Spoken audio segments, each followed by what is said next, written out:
टोखामा जात्रा हेर्न आएको हो फर्स्ट टाइम है सबैजना नेवारी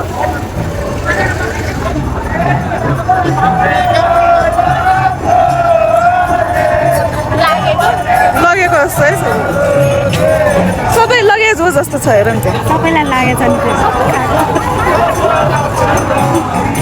खाएर टाउ चाल्छ नि त्यो नत्र हो? सक्छ कम गरम हुन्छ त्यो खाएर गर्ने के खाँदै उचाल्छ च्यारानी लिएर आउँछ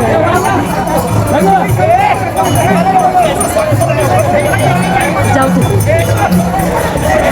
टोखाको जात्रा हेर्न आएको है फर्स्ट टाइम हेर्न आएको म त